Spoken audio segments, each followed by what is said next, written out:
She fed two strange boys who showed up every night at her roadside diner. What she didn't know, their father, the most powerful vampire in existence, was watching from the rain, and he'd already chosen her as his bride.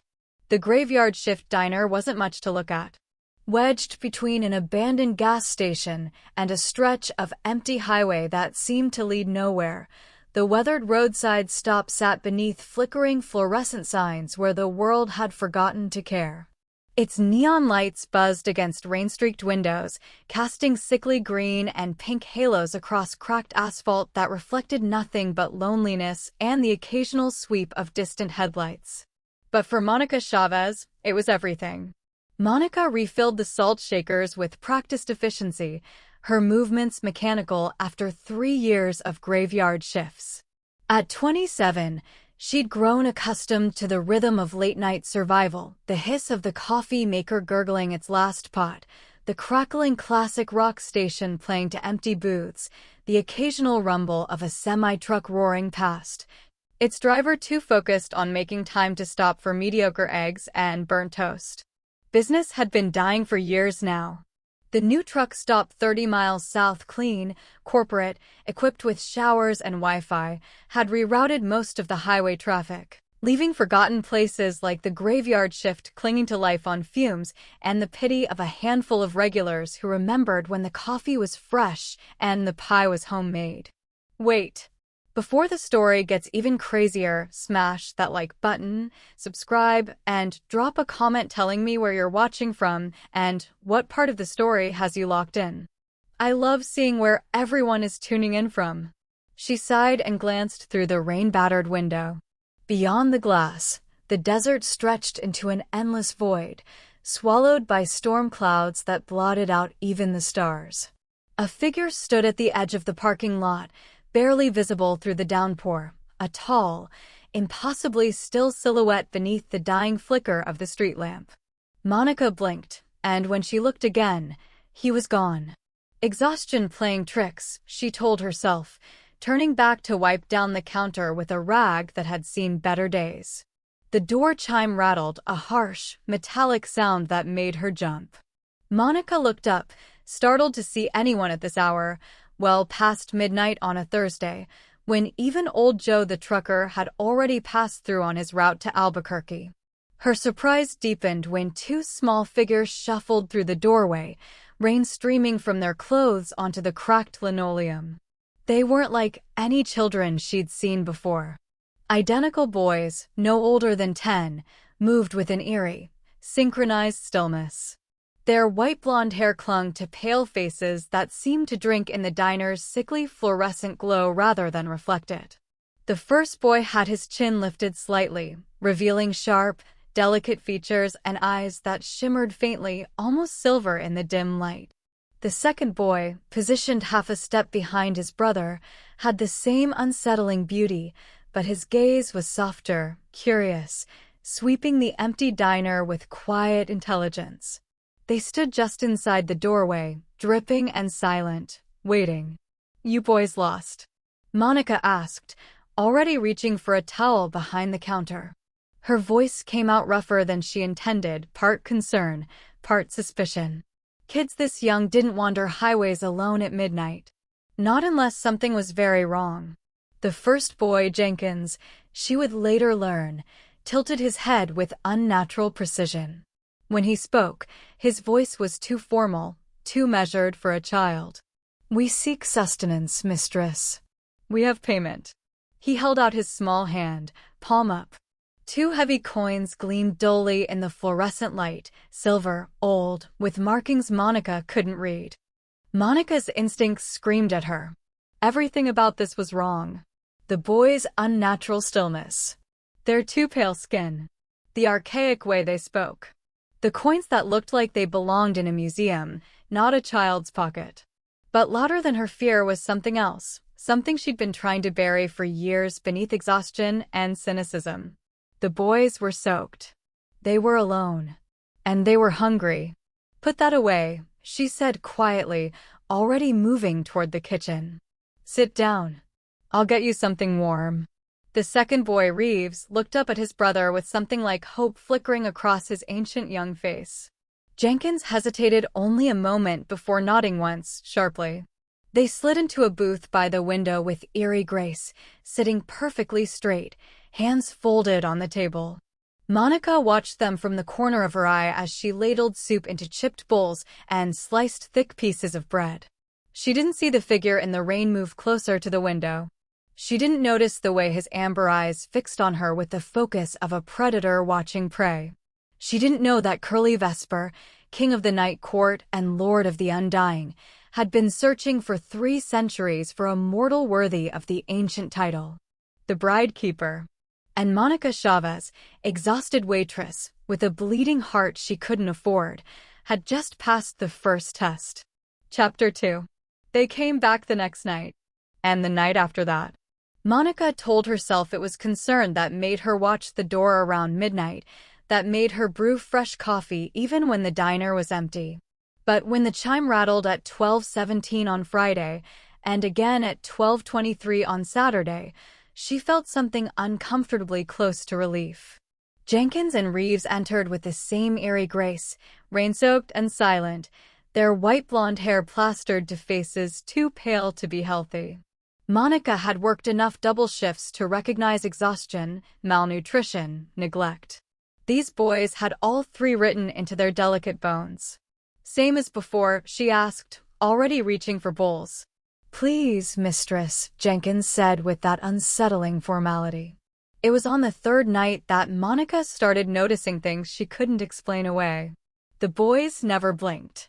Not once. She watched them over the counter as they ate, their silver eyes fixed on their soup with an intensity that made her skin prickle.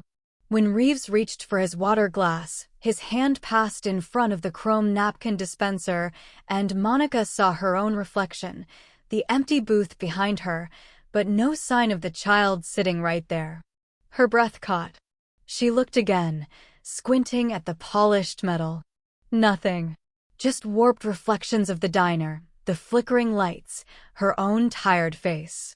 But no boys. More bread. The question came out steadier than she felt. Jenkins tilted his head, studying her with those 2 knowing eyes. "You are kind to us." "Your kids," Monica muttered, slicing another thick piece.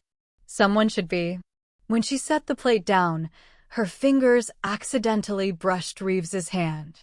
Ice cold. Not cool, actually cold, like touching a corpse in a freezer. Monica jerked back, but the boy just looked up at her with something heartbreakingly vulnerable in his ancient young face. Every rational instinct screamed at her to call someone, the police, child services, anyone. But louder was the memory of being 13 and hungry, of adults who looked the other way, of doors that stayed closed when she needed them open. So Monica grabbed a dish towel and gently dried Reeves's hair, ignoring the unnatural chill of his skin. Jenkins submitted to the same treatment with rigid dignity, and when she poured them hot chocolate instead of water, the lights flickered. Just once. A surge that made the bulbs flare bright before settling. Both boys smiled, small, careful expressions that transformed their faces into something almost human. Monica turned to refill the coffee pot and froze. The figure stood across the highway now, closer than before, positioned beneath the skeletal remains of the old gas station sign. Rain poured around him, but he didn't move, didn't flinch. Even from here, she could see the way he stood, too still, too perfect, like a predator carved from marble and shadow. Then he shifted, just slightly, and his eyes caught the diner's neon glow. Amber. Burning gold. Fixed directly on her. Monica's heart hammered. Recognition settled over her like ice water, the same bone structure as the boys, the same elegant angles. Their father. He'd been watching. Every night. Testing her. She forced herself to turn back to the boys, to finish wiping down the counter with shaking hands. When she looked up again, he was gone, melted back into the rain-soaked darkness. The twins left their usual coins on the table, but this time, Monica examined them under the light. Heavy silver, stamped with a crowned figure and words in a language she didn't recognize. Worth a fortune if they were real. She was locking up when she saw it. Burned into the doorframe, just above the handle, was a symbol she'd never seen before. Crimson, intricate, still smoking faintly in the cold air, a crowned V wrapped in thorns and something that might have been wings. Monica touched it with trembling fingers. The wood was warm. Chapter 3. Monica spent her Monday afternoon hunched over her phone in the cramped office behind the kitchen, zooming in on photos of the silver coins. The internet was a rabbit hole of conspiracy theories and numismatic forums, but one thread kept appearing: House of Vesper. A European dynasty, extinct for centuries. The coins matched perfectly, down to the crowned figure and the thorned wreath.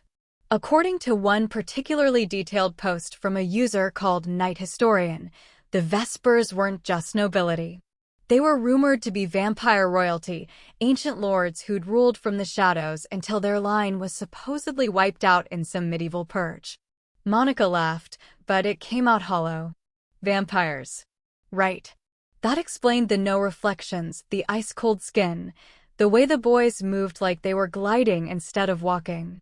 She closed the browser and pressed her palms against her eyes. Exhaustion was making her crazy. There had to be a rational explanation. There always was. But when she opened the diner that night and saw the crimson mark still smoking faintly on the doorframe, rational felt like a luxury she couldn't afford. The twins arrived at 12:19, but this time they weren't alone.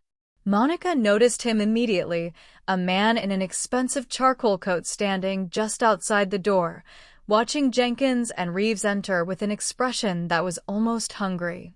He was handsome in a calculated way, sharp-featured and polished, with dark hair slicked back and eyes that gleamed too bright in the neon glow. Hold up. Before we continue, make sure you subscribe so you never miss a chapter. Hit like and comment your country or city and what you're enjoying most about the story so far. I'm reading every single one. He followed them inside.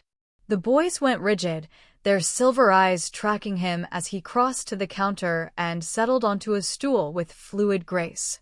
Monica felt the temperature in the diner drop several degrees. Coffee, he said, his voice smooth as silk over steel. Black. Monica poured, watching him from the corner of her eye. He didn't drink. Just wrapped his fingers around the cup and smiled at her, a practiced, politician smile that never reached his eyes. Quiet night, he observed. Usually is. Strange, though. This place being open so late. You must see all sorts of interesting customers. His gaze slid to the booth where Jenkins and Reeves sat frozen, their soup untouched. Children, for instance. Out at midnight. Without supervision. Monica's jaw tightened. They're customers. Same as anyone. Of course. He took a pretend sip of coffee, his eyes never leaving hers. But some customers are more dangerous than they appear. Old bloodlines, for example. The kind that should stay buried. For everyone's safety. I don't know what you're talking about. Don't you? His smile widened, showing too many teeth. Come now, Miss Chavez. Surely you've noticed something unusual about your young friends. The way they move. The way they watch. The coins they pay with. Monica's blood ran cold. He knew her name. He knew about the coins. I think you should leave. I'm only trying to help. He leaned forward, his voice dropping to something almost intimate. There are things in this world that prey on kindness. Ancient things. Things that use children as bait. You're a good woman, I can see that. But goodness won't protect you from what's coming. Behind him, Reeves made a small, choked sound. Monica looked past the stranger and saw both boys staring at her with raw terror in their silver eyes. Jenkins's hand found his brother's beneath the table, gripping tight. Mistress, Jenkins whispered, his formal composure finally cracking. Please. Reeves's voice was barely audible. He's a hunter. He wants us dead. The stranger's smile never wavered. He set a business card on the counter, expensive stock, embossed letters reading Silas Crane, preservation consultant, and stood with languid ease. "Think about it," he said pleasantly. "Some things are better left in the dark where they belong." The door chime rattled as he left, and Monica realized she'd been holding her breath. She looked at the boys, at their pale faces and trembling hands, and made a decision she knew would change everything. "You're safe here," she said quietly. "Whatever he is, whatever you are, you're safe here." Jenkins's eyes glistened with something that might have been tears, if vampires could cry. "Thank you, Keeper," he whispered. Chapter 4. The pounding came at 2:47 a.m., 3 hours after Monica had locked up and retreated to the office to count the pathetic day's receipts. Frantic. Desperate. Small fists hammering against glass hard enough to crack it. Monica bolted from the office and saw them through the door, Jenkins and Reeves, their faces twisted with terror, looking back over their shoulders at the parking lot. At the darkness that moved wrong. Shadows writhed across the asphalt like living things, too many angles, too many limbs reaching and grasping. They circled the diner in tightening loops, and the boys were trapped in the shrinking safe zone beneath the flickering neon. Monica's hands shook as she fumbled with the deadbolt. Every survival instinct screamed at her to leave the door locked, to call 911 to hide. But Jenkins's silver eyes found hers through the glass, and she saw something that shattered her hesitation. A child's fear. Pure and simple and human. She yanked the door open. The boys lunged across the threshold, and the moment their feet touched the diner's linoleum, the crimson mark on the doorframe exploded with light. Heat rolled off it in waves, and Monica stumbled back as the symbol blazed like a brand fresh from the forge. The shadows recoiled with a sound like tearing fabric, retreating to the edge of the parking lot where they hovered, watching, waiting. Monica slammed the door and locked it with trembling fingers. The mark dimmed but continued to pulse with a deep, rhythmic glow that matched her own racing heartbeat. "What the hell was that?" Her voice came out raw. Jenkins and Reeves stood in the center of the diner, soaked and shaking, their formal composure completely shattered. Reeves was crying, actual tears streaking down his too pale face, and Jenkins had his arm wrapped protectively around his brother's shoulders. "They're here for us," Jenkins said quietly. "The Nightfall Covenant. Silas's hunters." "Why?" Monica grabbed dish towels, wrapping one around each boy's shoulders on autopilot. "What do they want?" "To erase us." Reeves's voice was small, broken. "To erase our bloodline." Jenkins took a shuddering breath and met Monica's eyes. "We are the last heirs of the House of Vesper. Our father is Curly Vesper, King of the Night Court, Lord of the Undying.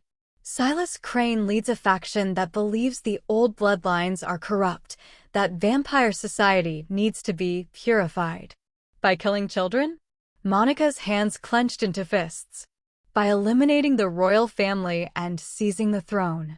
Jenkins looked down at his brother. "We're all that's left. If we die, Silas wins.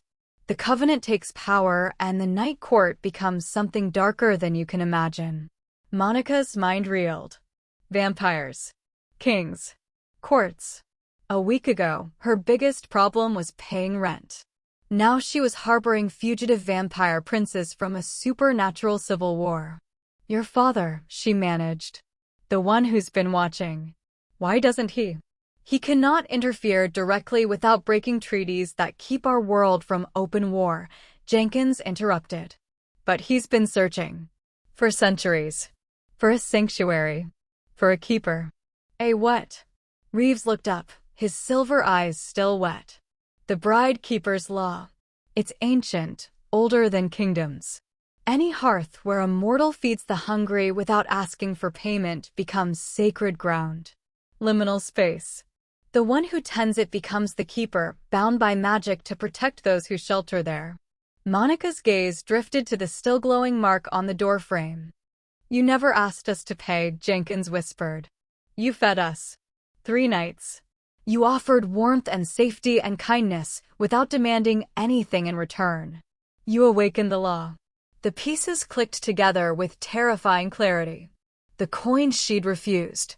The way the mark had appeared. The reason Silas had looked at her with such calculating interest. "This place is a sanctuary now," Reeves said softly. "And you're its keeper. Our keeper."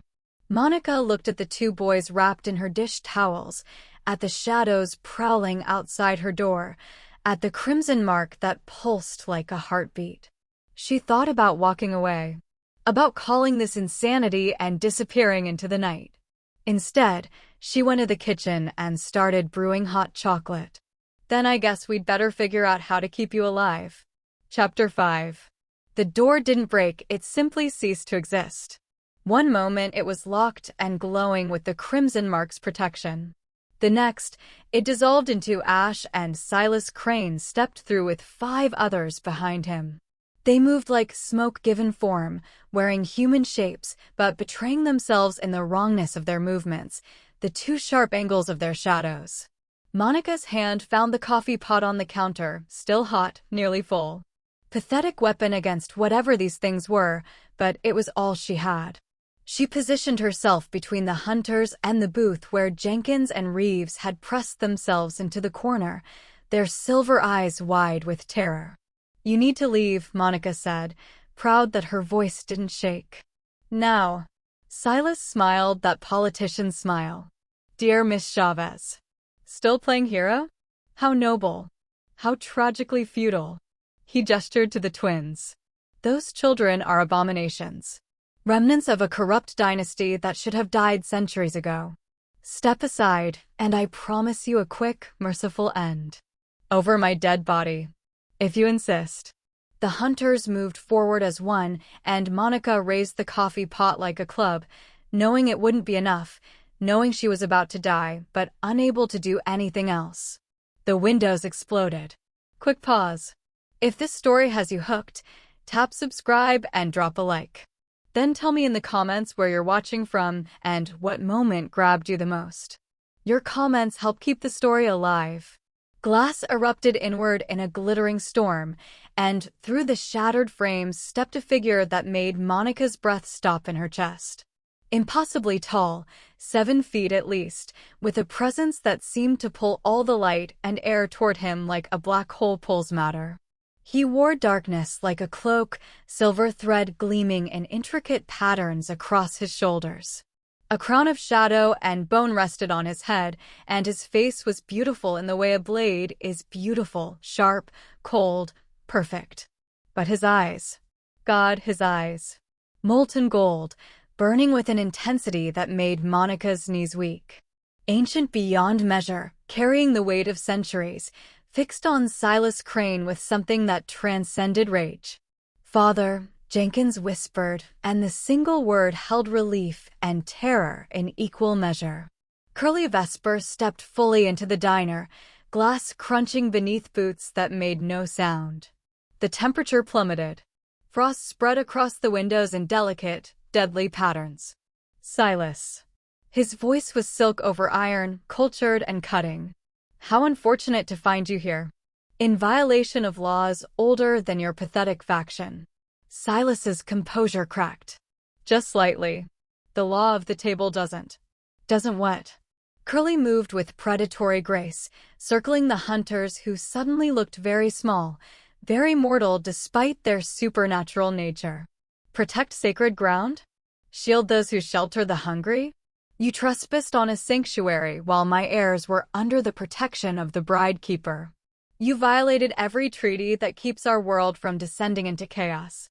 His gaze shifted to Monica, and she felt the weight of it like a physical thing, assessing, claiming, binding. "This woman fed my sons without asking payment. She offered warmth and safety and kindness when she had every reason to turn them away. By the ancient laws, by the Bride Keeper's oath, this place is hers. Sacred ground. Sanctuary." Curly stepped closer to Monica, and she couldn't move, couldn't breathe. He reached out one long-fingered hand and touched her cheek with shocking gentleness. "I name you Bride Keeper of the Vesper line, guardian of this sanctuary, bound to me by blood and oath until the stars go dark." His thumb traced her jawline, possessive and reverent. "You are mine now, Monica Chavez. And I protect what is mine." The crimson mark on the doorframe blazed so bright it hurt to look at. Silas snarled, all pretense of civility gone. "This isn't over. The writ of flame exists for exactly this situation. I will return with legal authority to burn this place to ash, keeper and heirs with it." "Try," Curly said softly, and there was a promise of violence in those golden eyes that made even Monica shiver. "I would welcome the excuse to end you properly." Silas and his hunters retreated into the night, but his final words hung in the air like poison. 3 days, Vesper. 3 days, and your precious sanctuary burns." The Vampire King watched them go, then turned back to Monica with an expression she couldn't read. "Welcome to eternity, my keeper." Chapter 6. By dawn, the diner looked like it had never been touched.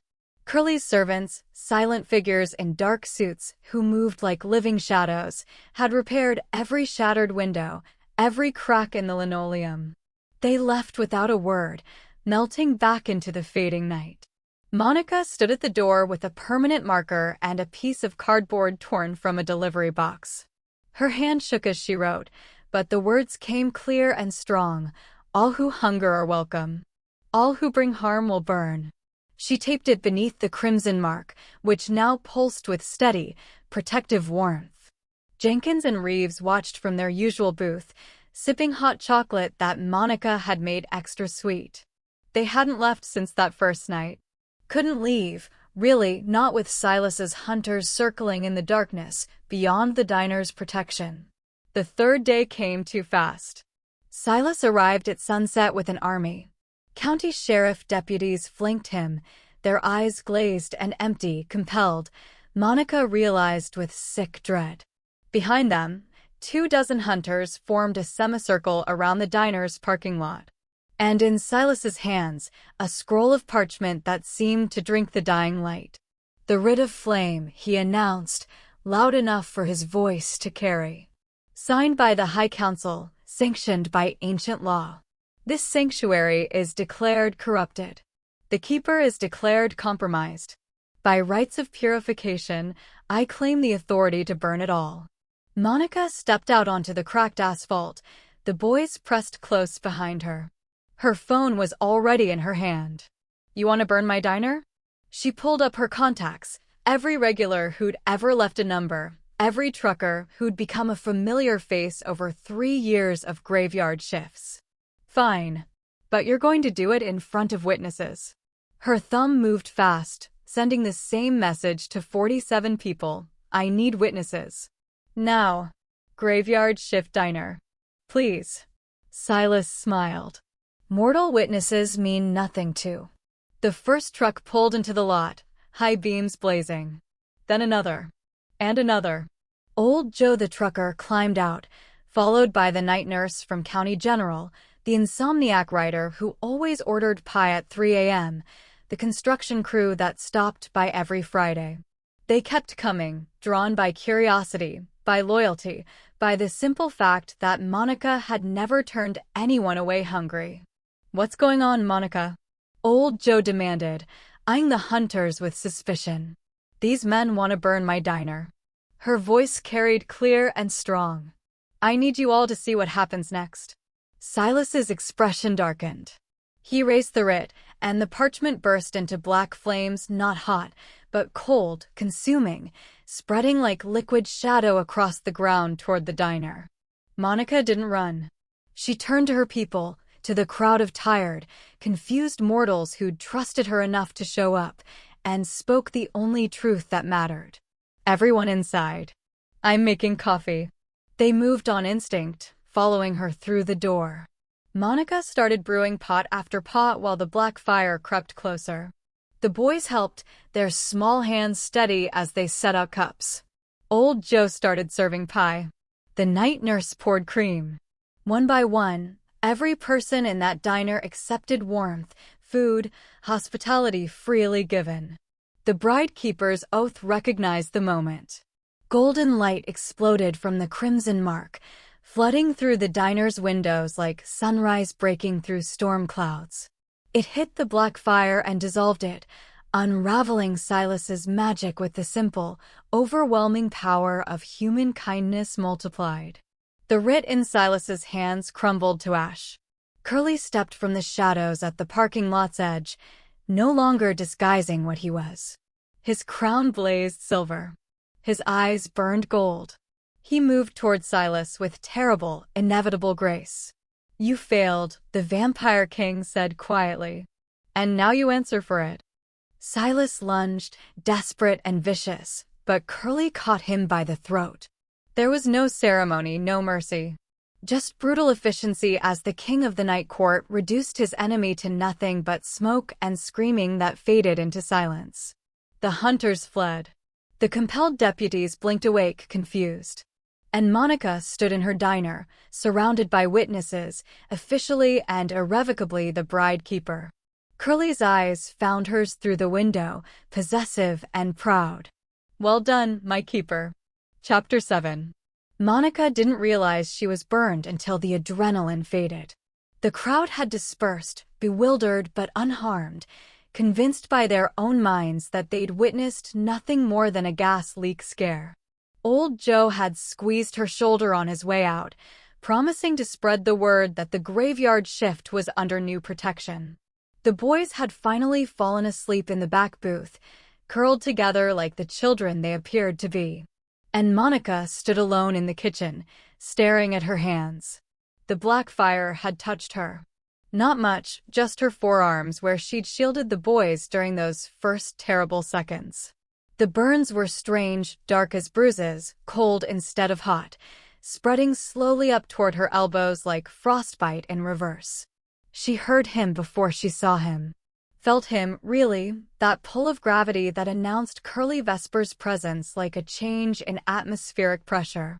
"Let me see." His voice came from directly behind her, and Monica's breath caught. She turned. He'd removed the crown, but he was no less devastating without it. In the diner's fluorescent light, she could see him clearly for the first time, sharp cheekbones, a mouth that was almost cruel in its perfection, and those eyes, molten gold, fixed on her burns with an expression she couldn't name. "It's fine," Monica lied. "It's not." He took her wrists with surprising gentleness, turning her arms to examine the damage. "Shadow fire. It will consume you slowly, turning you to ash from the inside out. 3 days, perhaps 4. Her stomach dropped. "Oh. But I can heal it." His thumb traced the edge of the blackened skin, and Monica shivered at the contact. "If you'll allow me." "How?" Instead of answering, Curly raised his other hand to his mouth. His fangs, longer than she'd imagined, wickedly sharp, pierced his own wrist. Dark blood welled, almost black in the harsh light, and he pressed the wound to her burns. The effect was immediate. Heat flooded through Monica's veins, chasing away the cold, knitting flesh and erasing the shadow fire like it had never existed. But it was more than healing. She felt him in that moment, his age, his power, his absolute, terrifying devotion to the 2 boys sleeping in the booth. And his interest in her. Possessive. Reverent. Hungry. When he pulled away, her arms were unmarked. "Perfect." "Thank you," Monica managed. Curly didn't release her wrists. His grip was gentle but unyielding, keeping her close as he studied her face with unnerving intensity. "Do you understand what you've done?" he asked quietly. "By awakening the bride keeper's oath fully, by calling witnesses and binding the sanctuary with collective hospitality, you've tied yourself to me by laws older than civilization. Not as a servant, Monica. As my equal. My chosen consort in the ancient ways." The words hung between them, heavy with implication. "I didn't," she swallowed hard. "I didn't know." "I know. That's what makes it binding."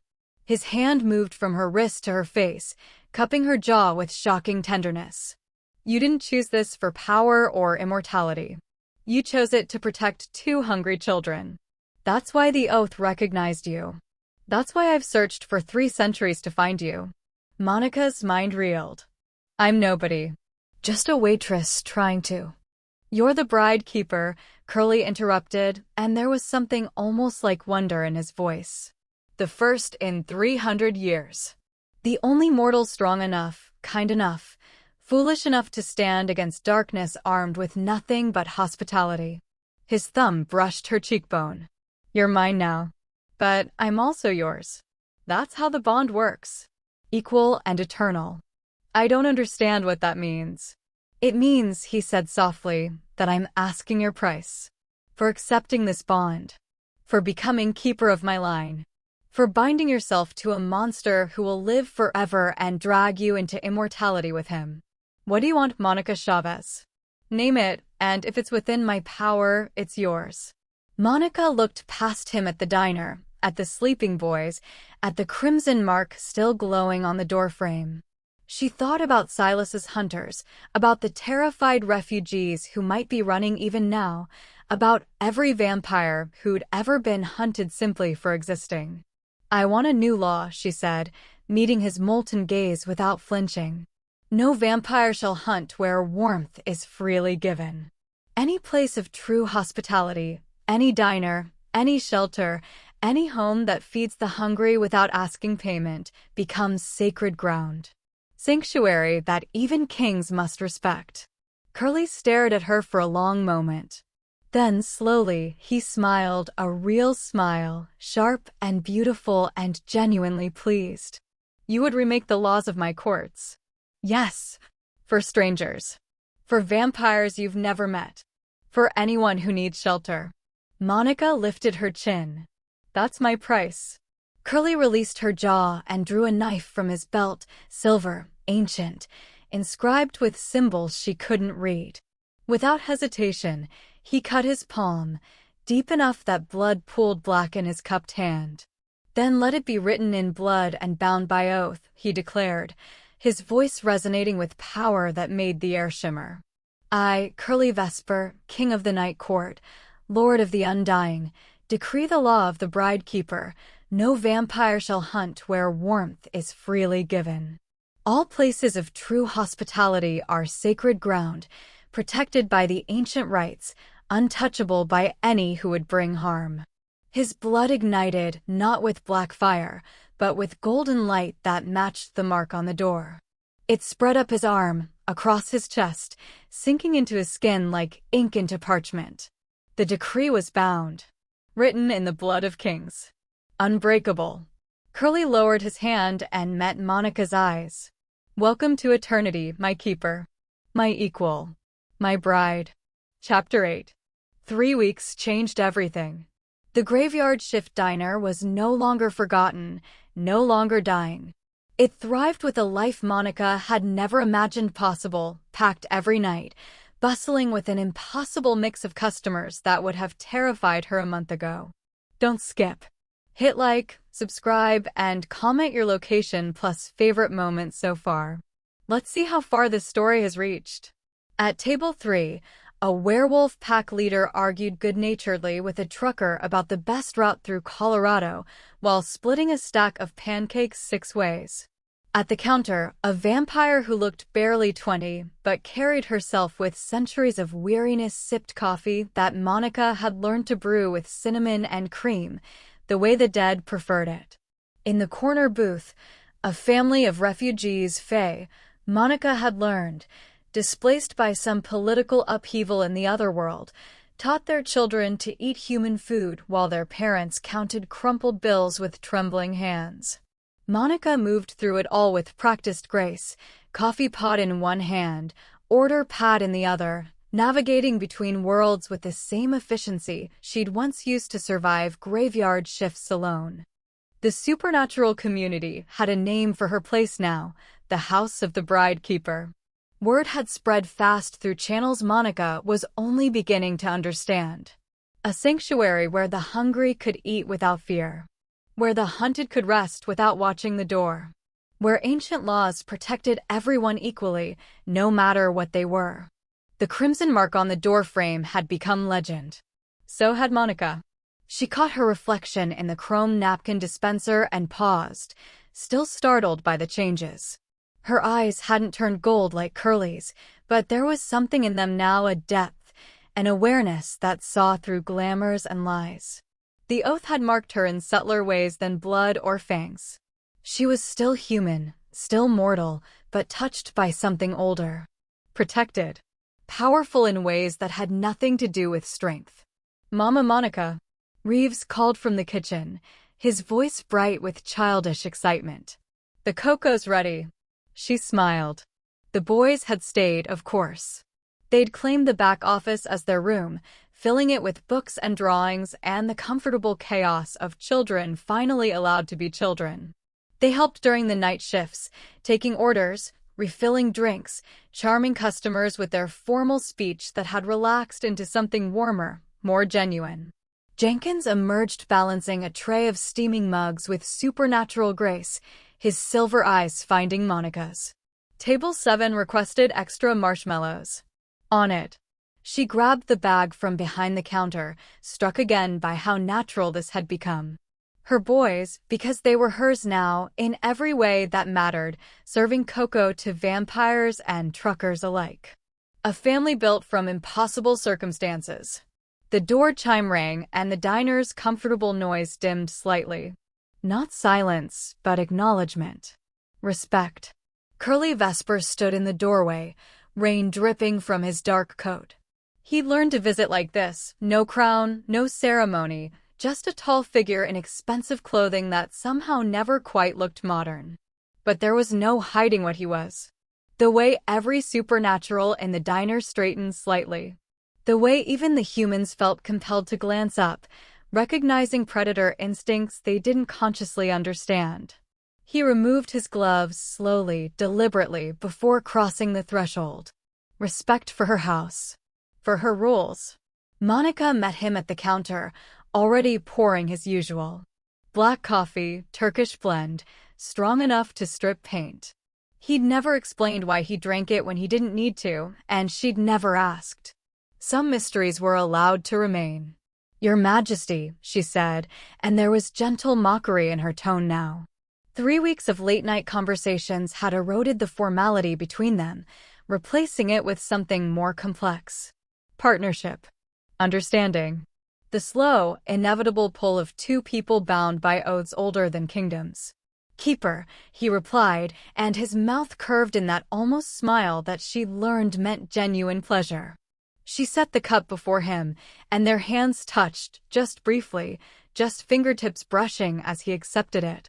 But the contact sent that familiar warmth through her veins, the bond recognizing itself, purring with satisfaction at the proximity.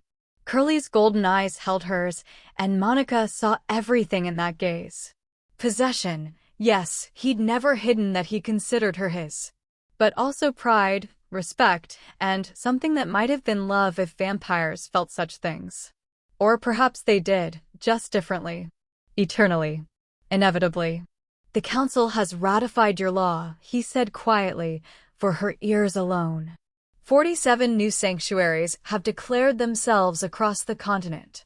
All protected. All safe. Monica's throat tightened. 47? Your influence spreads, my keeper. His thumb traced the back of her hand where it rested on the counter. You're changing our world. One cup of coffee at a time. She wanted to say something profound, something worthy of the moment.